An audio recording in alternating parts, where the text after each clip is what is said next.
It's the start of the 8th round. The fight has not been going well for Scott Quigg.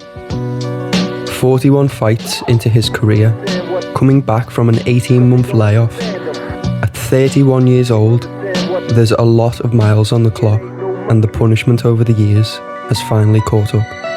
As a betting underdog, matched against a younger, fresher fighter, there was already speculation that this could be Quigg's last fight if he were to lose. Quigg's old rival, Carl Frampton, is interviewed at ringside before the start of the 8th round. An absolute masterclass from Jono, Carroll, and it just looks like everything's just caught up with Scott Quigg tonight. Someone who's the hard fights, the hard sparring, everything, it just seems to have caught up with him on this night. Watching people punch each other in the face in a battle of wills is entertaining as a spectacle alone. You don't have to know anything about either fighter to be captivated by their competition. You can simply appreciate the skill and determination on show. In boxing, the more time you invest into the sport, the more you can appreciate the subtle nuances that make it so dramatic. You could enjoy each of these 4 fights based purely on the skills the fighters are displaying. But if you know the backstory, then you understand that James DeGale and George Groves are bitter rivals who grew up in the same boxing gym. You know that Callum Smith and Rocky Fielding also grew up in the same boxing gym together and had sparred countless rounds. Maurice Blocker and Simon Brown were close friends and sparring partners before their fight to unify the division. And in 1993, in Tokyo, brothers Kazuo Eguchi and Katsuaki Eguchi fought for a world title. Each fight has a narrative, not just for the fighters in the ring, but also the cornermen and the people in the crowd. Often, fighters are coached by a family member, which makes it that much more compelling and poetic when the senior tries to coach the junior through the turbulent challenges life has to offer. The reason I start this video in the 8th round of Scott Quigg's final fight as a boxer is to show you the way in which the sport is compelling to watch beyond the surface level of 2 people punching each other for your entertainment. So here we are at the start of the 8th. Now, to be honest, by this time in the fight, I wasn't really watching the boxing anymore. Well, I was, but that's not the only thing I was focused on. What I want to highlight here is Scott Quigg's corner. You've got head cornerman Joe Gallagher and also Anthony Crolla. Crolla is a recently retired former world champion who was KO'd by Lomachenko while being cornered by Gallagher.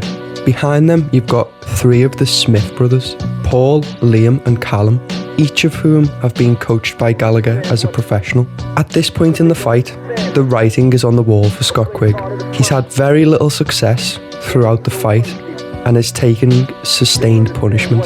During this 8th round, you can see the growing concern from the Smith brothers behind Quigg's corner. A dialogue starts between Crolla, Paul and Liam Smith, which prompts Crolla to confer with Gallagher about whether the fight should be stopped. Gallagher, at this point, doesn't entertain the idea of the fight being stopped. As I'm watching this fight play out, I'm now captivated by this dynamic, where the corner are watching the fight and being urged by the Smith brothers to stop it. This camera angle is perfect. What's worth considering when you watch this is that each of the fighters who thinks it should be stopped has had Joe Gallagher as their cornerman in fights where they were knocked out.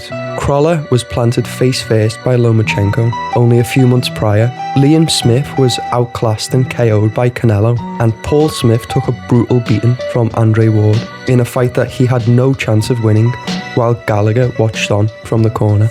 Watching this fight between Quigg and Carroll, if you're aware of this and you can see the debate between coach and fighters in the corner playing out as their stablemate takes more and more punishment, you're not just watching a sporting contest, it's so much more meaningful and dramatic.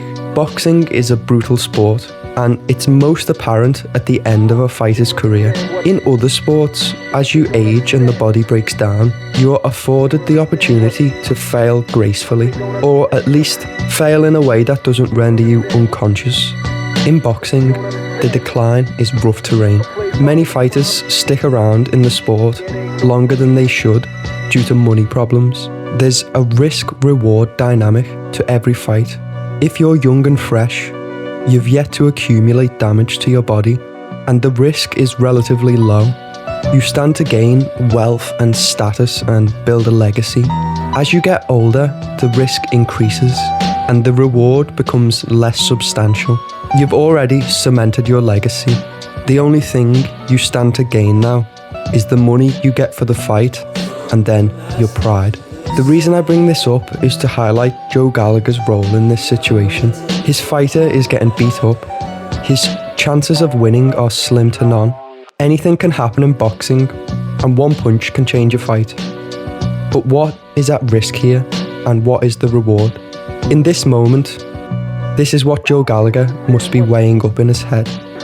As a coach, you need to be able to show the right amount of compassion at the right moment to save your fighter from taking too much punishment, to save them from themselves. Scott comes out in the 9th round and starts taking more punches. You can hear the commentators saying that the fight should be stopped. I think the curtain's coming down on Scott Quigg. I hope that Joe Gallagher pulls him out at the end of this round, and I think it's the end of the road for Scott Quigg. And then you can see Crawler being told by Paul Smith that the fight needs to be stopped. Crawler walks back to Joe Gallagher, who still isn't interested. A couple more rounds go by with little success, and then in the 11th, the towel finally comes in after Quigg gets caught with a right hand that puts him on wobbly legs.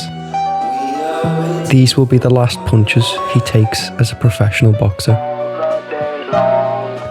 Thanks for watching the video. Make sure to like and subscribe for more content. Until next time.